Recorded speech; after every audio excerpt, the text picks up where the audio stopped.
بسم اللہ الرحمن الرحیم۔ السلام علیکم۔ آج ہم معروف روحانی اسکالر خواجہ شمس الدین نسیمی صاحب کی کتاب 101 اولیاء اللہ خواتین کے پاٹھ نمبر 19 صفحہ نمبر 164 سے ریکارڈنگ کا آغاز کر رہے ہیں۔ بی بی اماں صاحبہ رحمۃ اللہ علیہا۔ بی بی اماں صاحبہ رحمۃ اللہ علیہا تاج اولیاء بابا تاج الدین ناگپوری رحمۃ اللہ علیہ کی فیض یافتہ تھی۔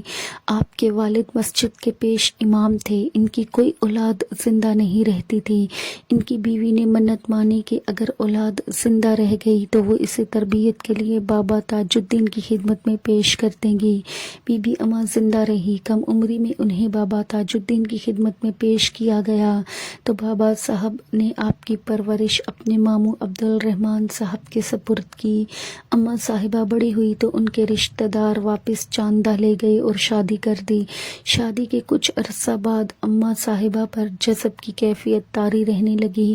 ان کی حالت دیکھتے ہوئے بابا تاج الدین رحمۃ اللہ علیہ کی خدمت میں دوبارہ پیش کیا گیا۔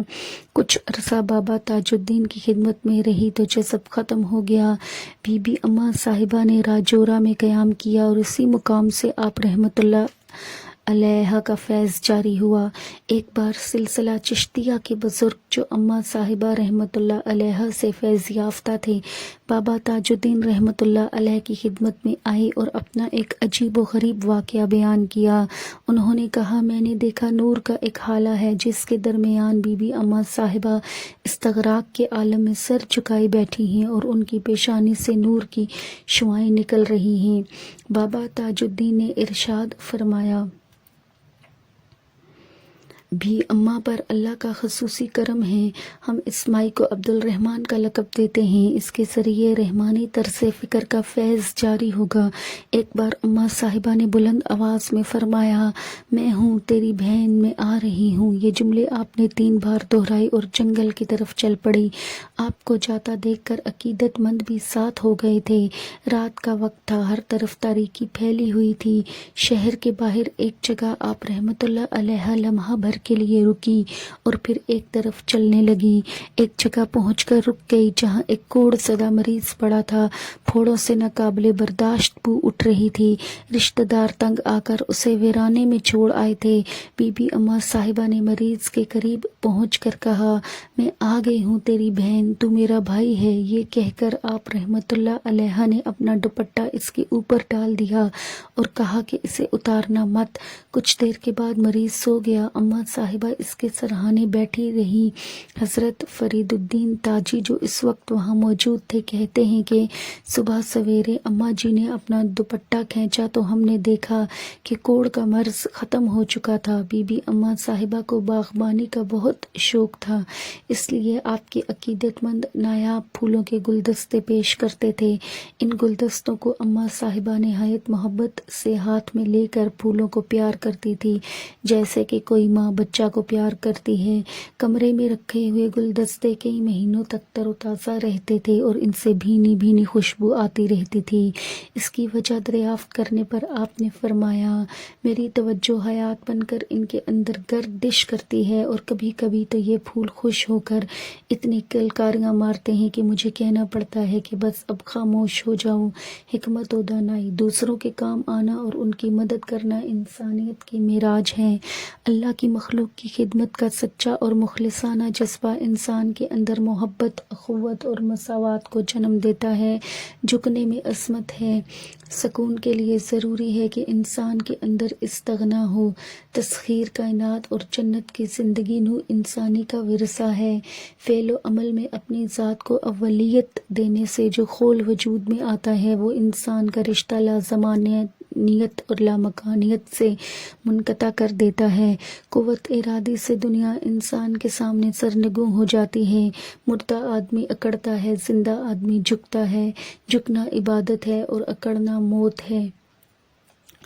سکو بائی رحمۃ اللہ علیہ، جس زمانے میں حضرت بابا تاج الدین ناگپوری رحمۃ اللہ علیہ شکردرہ میں رونق افروز تھے، ان کی خدمت میں گلاب نامی ایک بنجارہ آیا اور عرض کیا، حضرت میں دونوں آنکھوں سے معذور ہو گیا، کوئی کام نہیں کر سکتا، سخت مشکل میں ہوں۔ بابا تاج الدین رحمۃ اللہ علیہ نے فرمایا، تیرے گاؤں میں چراغ ہے اور تو روشنی کے لیے یہاں آیا ہے۔ گلاب اپنے گھر میں بیٹھا ہوا تھا کہ اسے اپنی آنکھوں پر کسی کے ہاتھوں کا لمس محسوس ہوا، لگتا تھا کہ کوئی اس کی آنکھوں پر انگلیاں پھیر رہا ہے۔ اندھی آنکھ روشن ہو گئی، دیکھا کہ سکو بائی سامنے کھڑی ہیں۔ سکو بائی کی پیدائش کے وقت خزاں کا موسم تھا، لیکن لوگوں نے دیکھا کہ درختوں میں نئی کونپلیں پھوٹ رہی ہیں۔ ان کونپلوں کی خوشبو سے آنگن مہکنے لگا اور نہایت خوبصورت اور خوش الحان پرندے آ کر درختوں پر بیٹھنے لگے۔ ان کی پیدائش کے کچھ عرصہ بعد یہ سلسلہ ختم ہو گیا اور موسم بہار پھر موسم خزاں میں تبدیل ہو گیا۔ جب سکو بائی 40 سال کی ہوئی تو بابا تاج الدین نے ان کو ہندوستان کے شہر وردہ میں قیام کا حکم دیا۔ تعمیل حکم میں آپ رحمۃ اللہ علیہ مختصر سامان لے کر ریل میں بیٹھ کر وردہ پہنچ گئی۔ دوران سفر انہوں نے دیکھا کہ ہر طرف سبزہ ہے، خوبصورت درخت اور پھولوں سے لدی ہوئی بیلیں ہیں، رنگ برنگے پھولوں میں سے رنگ رنگ روشنیاں پھوٹ رہی ہیں، ستاروں سے جگمگ کرتے آسمان پر نور کا جھماکا ہوا۔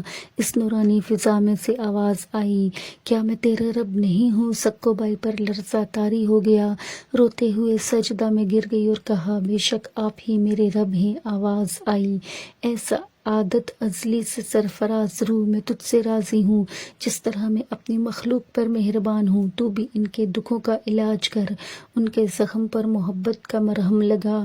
ایک صاحب انتہائی پریشانی کے عالم میں آپ رحمۃ اللہ علیہ کے پاس آئے اور عرض کیا، میری بیوی امید سے ہے، ڈاکٹر کہتے ہیں کہ سچا وہ بچہ کی زندگی خطرے میں ہے۔ سکو بائی یہ سنتے ہی جلال میں آ گئی اور فرمایا، اللہ کی قسم، اللہ تیری بیوی کو بھی زندہ رکھے گا اور تیرا بچہ بھی زندہ رہے گا، جوان ہو کر لائق فائق ہوگا۔ اللہ تعالیٰ نے دعا قبول کی اور بخیر و عافیت نارمل ڈلیوری ہوئی، جوان ہو کر بچہ لائق فائق ہوا۔ شہر وردہ میں سخت خشک سالی تھی اور شہر وردہ سخت خشک سالی کی لپیٹ میں آ گیا۔ کھلیان ویران ہو گئے، مویشی مرنے لگے، جو بچ گئے وہ ہڈیوں کا پنجر بن گئے۔ غلہ کی کامیابی سے بھوک نے ڈیرے جما لیے۔ جب کوئی تدبیر کامیاب نہ ہوئی تو پریشان حال لوگ سکو بائی کے پاس حاضر ہوئے اور دعا کی، درخواست کی۔ سکو بائی نے فرمایا، ہاں پانی کم ہے لیکن اللہ رحیم و کریم ہے۔ یہ کہہ کر انہوں نے اپنے پیالے سے چلو میں پانی لیا اور زمین پر چھڑک دیا اور کہا، یہ بارش ہے، اور پھر کچھ دیر کے لیے آنکھیں بند کر لی۔ زیادہ دیر نہیں گزری تھی کہ بھیگی ہواؤں کے جھونکے آنے لگے، آسمان پر بادل چھا گئے، گھن گرج کے ساتھ ایسی موسلادھار بارش ہوئی کہ جل تھل ایک ہو گئے۔ حکمت و دانائی، امیدیں اتنی رکھنی چاہیے جو آسانی سے پوری ہو جائیں۔ پیدل چلنا بقائے صحت کا راز ہے۔ اتنا غصہ نہ کرو کہ وہ تمہیں کھا جائے۔ شرافت پگڑی میں نہیں، سیرت میں ہے۔ آرائشی لباس سے آرام دہ لباس بہتر ہے۔ بھوکے کو کھانا کھلانا اور پیاسے کو پانی پلانا انسانی صفت ہے۔ جو نصیحت نہیں سنتا وہ ملامت سننے کا عادی ہو جاتا ہے۔ توبہ کرنا کمال نہیں، توبہ پر قائم رہنا کمال ہے۔ گناہوں سے پاک انسان بہادر ہوتے ہیں۔ کم بولنا عقل مند ہونے کی علامت ہے۔ فقیر کی بخشش سب پر عام ہوتی ہے۔ دنیا میں سب سے قیمتی چیز عزت ہے۔ لالچ ایک چال ہے جس میں آدمی پھنس جاتا ہے۔ پہاڑ سے گر کر آدمی اٹھ سکتا ہے لیکن ذلت میں گرا ہوا انسان زمین میں دھنستا چلا جاتا ہے۔ جو بات پوری نہیں کر سکتے اسے زبان پر نہ لاؤ، گزرگاہوں پر نہ بیٹھو، یہ غیر اخلاقی بات ہے۔ بہترین کام وہ ہے جو اعتدال میں کیا جائے۔ جاہل اپنی خامیاں خود بیان کرتا ہے اور دانشمند اسے آخری موقع تک چھپائے رکھتا ہے۔ سلام کرنے سے محبت میں اضافہ ہوتا ہے۔ عاقل بی بی رحمۃ اللہ علیہ قصبہ پاک پتن کے قریب ایک بستی خویرہ میں عاقل بی بی رحمت اللہ علیہ رہتی تھی۔ ان کے والد میاں کمال کھیتی باڑی کرتے تھے۔ بی بی عاقل کے بچپن کا واقعہ ہے کہ وہ ایک روز اپنی سہیلیوں کے ساتھ کھیت میں کھیل رہی تھی۔ ایک گدڑی پوش فقیر وہاں سے گزرے۔ بی بی صاحبہ کو دیکھتے ہی رک گئے اور دیر تک سبحان اللہ کہتے رہے۔ حضرت شیخ فتح دریا رحمت اللہ علیہ ایک صاحب کمال بزرگ تھے۔ ایک دفعہ وہ بستی خویرہ سے گزرے، شیخ کمال کے ہاں مہمان ٹھہرے۔ انہوں نے جب بی بی عاقل کو دیکھا تو دیر تک گم سم رہے، اور جب محویت ٹوٹی تو فرمایا یہ اللہ کی دوست اور فقیر ہے، اور اس کے پہلو سے ایک سعید روح دنیا میں آئے گی۔ حضرت بی بی عاقل رحمت اللہ علیہ کو ایک مرتبہ خواب میں ماضی کے مناظر نظر آئے۔ جوانی، لڑکپن، بچپن اور پھر شکم مادر میں خود کو دیکھا۔ بی بی عاقل کی شادی ہندال خاندان کے ایک رئیس سے ہوئی۔ ہندال خاندان کا شجرہ نسب ایران کے بادشاہ نوشیروان عادل سے ملتا ہے۔ ہندال خاندان میں ایک بہادر اور خدا ترس آدمی گڈن تھا۔ علاقہ بیکانیر کے ایک غیر مسلم تشدد پسند گروہ نے مسلمانوں پر عرصہ حیات تنگ کر دیا تھا۔ یہ گروہ لوٹ مار اور قتل و غارت کر کے روپوش ہو جاتا تھا۔ اس گروہ کو روکنے والا کوئی بھی نہیں تھا۔ ایک دن تباہ حال بستیوں کے لوگ رئیس گڈن کے پاس پہنچے اور روتے ہوئے اپنی تباہی کی داستان سنائی۔ گڈن نے لوگوں کو جمع کر کے ایک لشکر تیار کیا اور انہیں تلوار اور نیزے فراہم کیے۔ گڈن نے خود لشکر کی قیادت کی اور سالم گروہ پر حملہ کر دیا۔ سخت لڑائی ہوئی۔ گڈن نے کمال شجاعت کا مظاہرہ کیا۔ دوران لڑائی تلوار کا ایک وار گڈن کی گردن پر پڑا اور سر تن سے جدا ہو گیا، لیکن لوگوں نے انتہائی حیرت سے یہ منظر دیکھا کہ بغیر سر کا دھڑ بہت دور تک دشمنوں کا پیچھا کرتا رہا۔ آخر دور جا کر ایک جگہ زمین بوس ہو گیا۔ امیر لشکر کی بہادری سے بالآخر مسلمان فتح یاب ہوئے۔ لوگوں نے جائے شہادت پر گڈن کا مزار تعمیر کیا، جو آج بھی مرجع خلائق ہے۔ بی بی عاقل اسی خاندان کے فرد بندل خان سے رشتہ ازدواج سے منسلک ہوئی۔ شادی کے کچھ عرصے بعد کمالیہ کے ایک بزرگ میاں احمد عاقل بی بی کے گھر تشریف لائی۔ بی بی صاحبہ سلام کے لیے حاضر ہوئیں تو میاں احمد تعظیماً کھڑے ہوئے۔ حاضرین سخت متعجب ہوئے۔ بی بی صاحبہ نے کہا، آپ اللہ کے برگزیدہ بندے ہیں، اس عاجز بندی کو کیوں شرمندہ کرتے ہیں؟ میاں احمد صاحب نے فرمایا، بیٹی، میں تو اس مہر منور کی تعظیم میں کھڑا ہوں جس کا نور تمہارے اندر چمک رہا ہے، جو زمانے کا قطب ہوگا۔ کچھ عرصے کے بعد لوگوں کو یہ خوشخبری ملی کہ اللہ نے عاقل بی بی کو ایک فرزند عطا فرمایا ہے۔ حکمت و دانائی آدمی صرف اس وقت مغلوب ہوتا ہے جب وہ خود کو شکست خوردہ سمجھ لیتا ہے۔ اصل عزت وہی ہے جو اپنی ہمت و کوشش سے حاصل ہو۔ راستے سے تکلیف دینے والی چیز کو ہٹا دینا نیکی ہے۔ نیک بخت وہ ہے جو دوسروں کو دیکھ کر نصیحت حاصل کرے۔ مخاطب کو اچھی طرح بلانا بھی محبت ہے۔ تلوار کا زخم جسم پر ہوتا ہے اور بری گفتار سے روح گائل ہو جاتی ہے۔ بیہودہ بات میں ہاں میں ہاں ملانا منافقت ہے۔ اچھے اعمال سے عقل میں نکھار پیدا ہو جاتا ہے۔ کم گو آدمی زیادہ اچھی باتیں کرتا ہے۔ الفاظ کی بنسبت لہجے کا اثر زیادہ ہوتا ہے۔ عیاری چھوٹی چادر کی طرح ہے، سر چھپاؤ تو پیر ننگے ہو جاتے ہیں۔ دوستی کو اگر مضبوط بنانا ہے تو تحائف کا تبادلہ کیجیے۔ تمام رات عبادت کرنے سے اگر پڑوسی تنگ ہوتا ہے تو یہ عبادت نہیں ہے۔ حکمت عملی قوت بازو سے زیادہ کام آتی ہے۔ علم کی روشنی میں رات نہیں ہوتی۔ بروں کی ہم نشینی سے تنہائی بہتر ہے۔ قبر کو روشن رکھنے کے لیے حضور اکرم صلی اللہ علیہ وآلہ وسلم پر زیادہ سے زیادہ درود بھیجیے۔ فقراء کی خدمت بہت بڑی سعادت ہے۔ بی بی طاری رحمت اللہ علیہ۔ بی بی طاری رحمت اللہ علیہ کے اوپر اللہ تعالیٰ کی طرف سے لطف و عنایت کا سلسلہ شروع ہوا تو ادب و احترام میں آپ سیدھی نہیں لیٹتی تھی، ٹانگیں سمیٹ کر سوتی تھی، غذا بہت کم استعمال کرتی تھی تاکہ نفس موٹا نہ ہو، حاجت مندوں کی مدد کرتی تھی، دونوں ہاتھ فضا میں بلند کر کے بارگاہ الہی میں دعا کرتی تھی، یا الہی یہ سب تیری مخلوق ہیں، سزا دے تو یہ تیرے بندے ہیں اور بخش دے تو سب سے بڑا معاف کرنے والا ہے۔ مستجاب الدعوات ولیہ تھی۔ حکمت و دانائی، نیکی ایک چراغ ہے جس سے انسانیت روشن ہوتی ہے۔ امیروں، سرداروں، وڈیروں اور بادشاہوں کی قربت آنکھوں پر پردہ ڈال دیتی ہے۔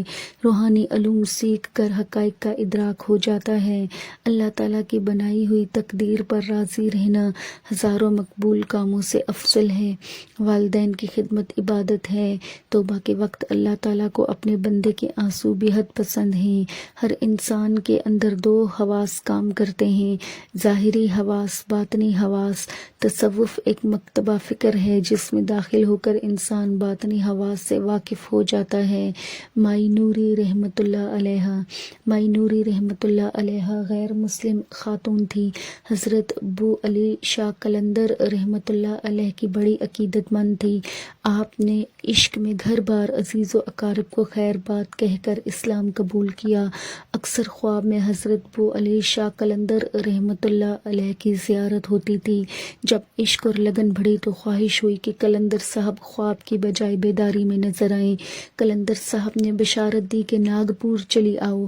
مائی صاحبہ ناگپور پہنچ گئی۔ حضرت بابا تاج الدین نے مائی نوری کے پہنچنے سے پہلے حاضرین سے فرمایا، چلو رے، ہماری جوگن آ رہی ہیں۔ حضرت بابا تاج الدین اسٹیشن کی طرف روانہ ہوئے اور کچھ فاصلے پر رک گئے۔ مائی صاحبہ اسٹیشن سے روانہ ہوئی۔ جیسے ہی بابا تاج الدین پر نظر پڑی وہیں سے جھکتی ہوئی خدمت میں پہنچی۔ مائی نوری بالکل نورانی ہو گئی تھی اور سلسلہ نقش بندیہ میں بیعت تھی۔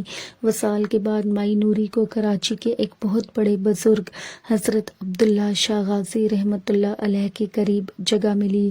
حکمت و دانائی، ہر انسان اپنی سیرت سے پہچانا جاتا ہے۔ سیرت کی جڑیں اخلاقی قدروں سے نشو نما پاتی ہیں۔ انسان کے دل میں شخصی تعمیر کا عزم ہو تو عمارت خود بخود کھڑی ہو جاتی ہے۔ جب انسان باطنی حواس کا ادراک کر لیتا ہے تو خواب اور بیداری دونوں حالتیں اس کے لیے یکساں ہو جاتی ہیں۔ اللہ والے یا اللہ والی کی پہچان یہ ہے کہ اس کے پاس بیٹھنے سے دل اللہ کی طرف متوجہ ہو جاتا ہے۔ بی بی معروفہ رحمۃ اللہ علیہا۔ بی بی معروفہ رحمۃ اللہ علیہا کا دل دنیا سے اچاٹ ہوا تو جنگل میں نکل گئی۔ شیر اور دوسرے خطرناک جانور آپ رحمۃ اللہ علیہا کی خدمت میں حاضر باش رہتے تھے۔ ایک مرتبہ ایک شخص آپ کی خدمت میں آیا اور سانپ کو دیکھ کر ڈر گیا۔ آپ رحمۃ اللہ علیہ نے فرمایا، کوئی شخص حقیقت کے آسمان تک نہیں پہنچتا جب تک زمین کی کسی بھی چیز سے ڈرتا ہے۔ پھر فرمایا، حالت درست کرنے کے لیے 4 چیزیں درکار ہیں: بھوک پر کنٹرول، درویشی کی صفات، قناعت اور عزت و ذلت دینے کا مالک اللہ کو سمجھنا۔ ایک مرتبہ خواب میں آیا کہ آسمان پر آپ کی ملاقات حضرت اسما رحمۃ اللہ علیہا اور دیگر معزز خواتین سے ہوئی۔ اذان کی آواز سن کر سب نے نماز قائم کی۔